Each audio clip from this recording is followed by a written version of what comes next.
ಮಾಡೋದಕ್ಕೆ ಚಿತ್ರದ ನಾಯಕರಾದಂತ ಸಚಿನ್ ಅಣ್ಣವರು ತಮ್ಮ ಉದ್ದೇಶಿಗೆ ಮಾತಾಡ್ತಾರೆ. ಎಲ್ಲರಿಗೂ ನಮಸ್ಕಾರ. ಇದೇ 19ನೇ ತಾರೀಕು ಸಿನಿಮಾ ರಿಲೀಸ್ ಆಗ್ತಾ ಇದೆ.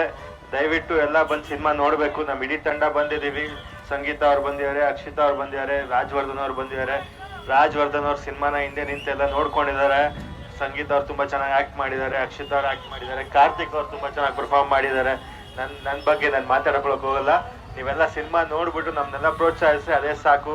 19ನೇ ತಾರೀಕು ದಯವಿಟ್ಟು ಥಿಯೇಟರ್ಗೆ ಬಂದು ಎಲ್ಲ ಸಿನಿಮಾ ನೋಡಿ ಅಂತ ಕೇಳ್ಕೊಂತೀನಿ.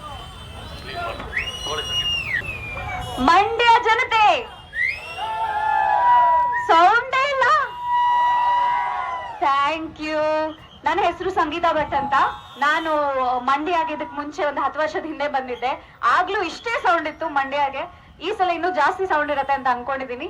ಇದೇ 19 ಸೆಪ್ಟೆಂಬರ್ ನಮ್ಮ ಚಿತ್ರ ಕಮಲ್ ಶ್ರೀದೇವಿ ನಿಮ್ಮ ಹತ್ರದ ಚಿತ್ರಮಂದಿರಗಳಲ್ಲಿ ತೆರೆ ಕಾಣ್ತಾ ಇದೆ.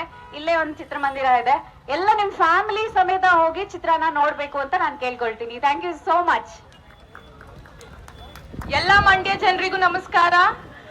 ಎಲ್ರು ಹೇಳ್ತಾರೆ ಮಂಡ್ಯದ ಕಬ್ಬು ತುಂಬಾ ಸ್ವೀಟು ಅಂತ. ಬಟ್ ನಾನು ಇವಾಗ ಎಲ್ರು ನೋಡುವಾಗ ನಂಗೆ ಏನ್ ಅನ್ಸ್ತಾ ಇದೆ ಅಂದ್ರೆ ಕಬ್ಬು ಮಾತ್ರ ಸ್ವೀಟ್ ಅಲ್ಲ, ಮಂಡ್ಯ ಜನರು ತುಂಬಾನೇ ಸ್ವೀಟು ಅಂತ. ಸೆಪ್ಟೆಂಬರ್ 19 ಕಮಲ್ ಶ್ರೀದೇವಿ ರಿಲೀಸ್ ಆಗ್ತಾ ಇದೆ. ತುಂಬಾ ಅದ್ಭುತವಾಗಿರೋ ಒಂದ್ ಕತೆ. ಸೊ ಎಲ್ರು ಥಿಯೇಟರ್ಗೆ ಹೋಗಿ ಸಿನಿಮಾ ನೋಡ್ಬೇಕು ಅಂತ ಕೇಳ್ಕೊತೀನಿ. ನಿಜವಾಗ್ಲೂ ಖಂಡಿತವಾಗ್ಲೂ ನಿಮ್ಗೆ ಎಲ್ರಿಗೂ ಇಷ್ಟ ಆಗುತ್ತೆ. ಒಂದು ಒಳ್ಳೆ ಕಂಟೆಂಟ್ ಓರಿಯೆಂಟೆಡ್ ಸಿನಿಮಾ ಇದು. Thank you.